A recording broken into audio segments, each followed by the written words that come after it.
Good morning on this beautiful, crisp, and cool Sunday morning here at La Casa de Cristo. This is that which takes place in between the before and the after. This is the Interlude. I want to start out this morning with a little story going back to the late 1800s. There was a man who was very successful as a lawyer. But then in 1871, the Great Fire in Chicago hit and caused great devastation in his own business life. A few years later, another financial crisis hit. He was having a very difficult time trying to come out of this. He had then sent his family over to England, his wife and his 4 daughters, while he stayed behind to figure out some of those business ventures. On the way over the Atlantic, their ship hit another ship and sank. He lost all 4 of his daughters. His wife was able to survive. Later on, he traveled himself on a ship and crossed those same seas.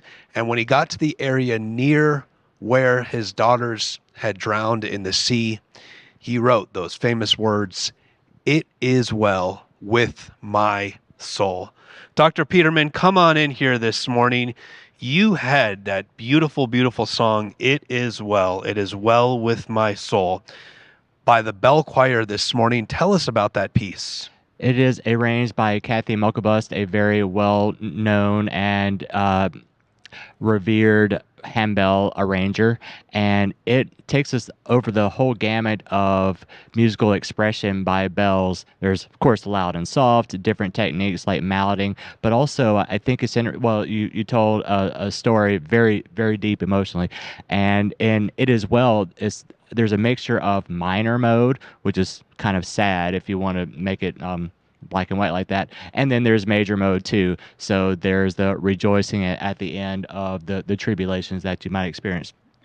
It starts out quite somberly and softly, and then it grows and grows until you have this exuberant major finale with the deepest bells. You don't often play low rumbly thirds, but it sounds glorious with our handbells, and Chad always takes over the big bells there. So I love the story that the music itself can portray, whether or not you have lyrics with it. Music can be a powerful storyteller. And that music this morning definitely shares that story about what it means to be content in one's life, to be content in one's soul, even in the midst of difficult times.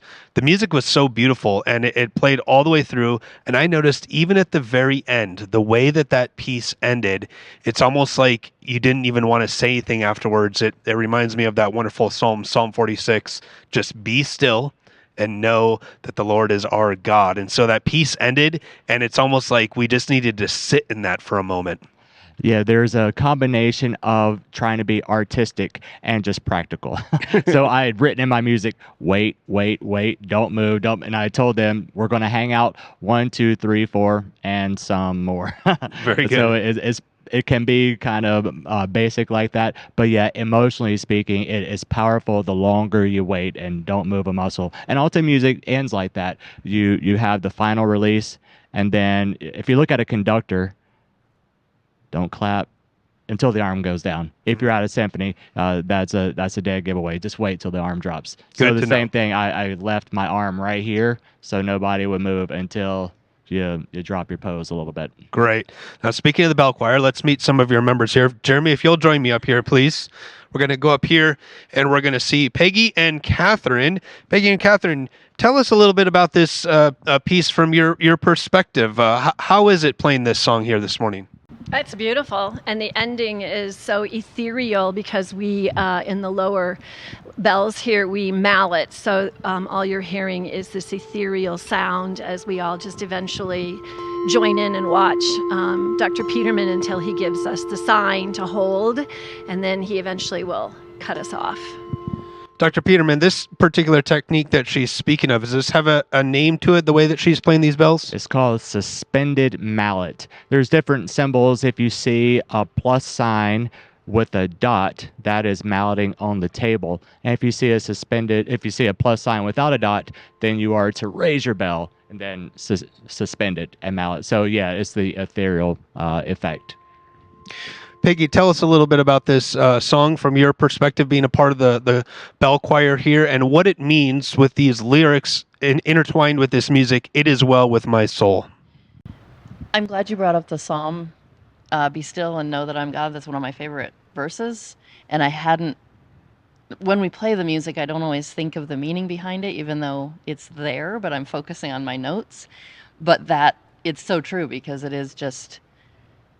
It's the stillness, the calmness. I know we sang this hymn at my husband's uncle's funeral, and I always think of that, just the meaning behind it and the family. And don't want to get emotional, but there is so much meaning behind it. And it is just, especially my particular notes don't play a lot, but the ending mallet where it's random, so we just mallet at will, however we want to, until Jeremy cuts us off. And it's just very meaningful. It's a beautiful piece. How many different bells are you playing in this particular piece? 3 in this piece. 3 in this piece? Yeah. And Peggy, just give us a little bit of background for those of us who have never played the bells before. How do you know how and when to go back and forth between the different bells? So our music is more like a score or piano music.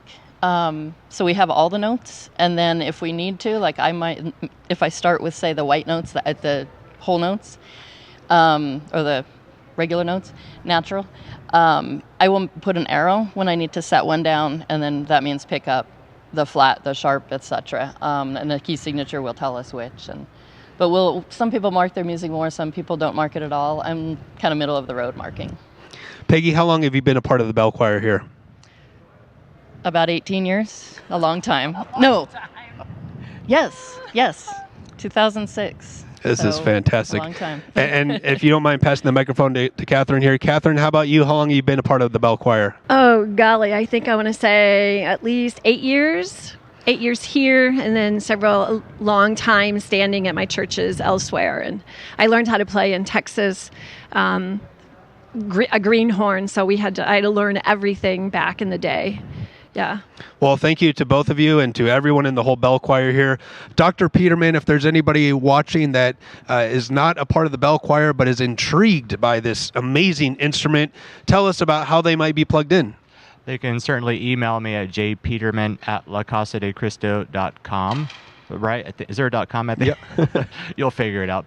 Of course, there's also our emails on the staff list. And it's always exciting getting an email. Like even last week, a lady had connected with us from a new members orientation. About 2 years ago, she had put handbells in her interest. And so I contacted her. She said, maybe later. 2 years later, she waited. She didn't forget, and she emailed me last week. So she's going to try and join once she gets back from, I think she's out of town in Kentucky or whatever. But I am persistent, and I don't shy away from the fact that you do have to have a little bit of musical theory in your brain, as Peggy was saying, in order to know what notes you're going to play, because it's not always obvious. But I also give you a certain amount of training too. So just send me an email and we'll get you practicing in the choir room. Great. Never too late to join the choir here. We have amazing musical choirs here. So we're going to go over here to Jennifer as well. We have our bell choir. We have our vocal choir. Now, the vocal choir this morning, they took us in a whole new direction too. We had this beautiful, very tranquil hymn of It Is Well. And then we go to the choir, and tell us about that piece. So joyful. Oh, yes. Great and awesome God. And it was, I've been cleaning out the library, kind of like you clean out your closet and you go, oh, I love this piece. We haven't done it in a long time. And I found this, and it has kind of like that Celtic sense to it. And while we're talking musical theory a little bit, so this piece is written in 12/8. So if a conductor could count it like 1, 2, 3, 4, 5, 6, 7, 8, 9, 10, 11, 12. Or math is in music, you subdivide it into 4. 1, 2, 3, 4, 5, 6, 7, 8, 9, 10, 11, 12. 1, 2. Yeah. So it's it's really, really fun to do. And you had not only the choir singing, but you had additional musicians. Tell us about all the additional instruments. Percussion, 2 percussion players, a hand drum, that's the one, tambourine, which has a solo, flute, and violin. So it just lifts everyone up. And I think it goes really well with the Ephesians reading this morning. One bread, one body, one faith, Yes. one Lord, and just a great and awesome God. So joyful, and thank you for bringing that joy into worship. And I have one more very important question. I know you don't like to do this, but I'm gonna do my best here. Okay. Because we all want to know watching. I'm just gonna pull the curtain back a little bit. Okay. Tell us a little sneak peek into this year's cantata. Oh my goodness. Well, it's very exciting. In fact, I just was handing people books and just having to, I think this year is the year of percussion. Kind of like we had in this anthem here. There's some percussion happening and some beautiful, beautiful music. A little hint Can't of wait. what to look forward to. A little percussion coming to this year's Christmas cantata. Thank you, Jennifer. Thank you, Dr. Peterman, all of the choirs and musicians here at La Casa de Cristo. God bless you all. This has been The Interlude.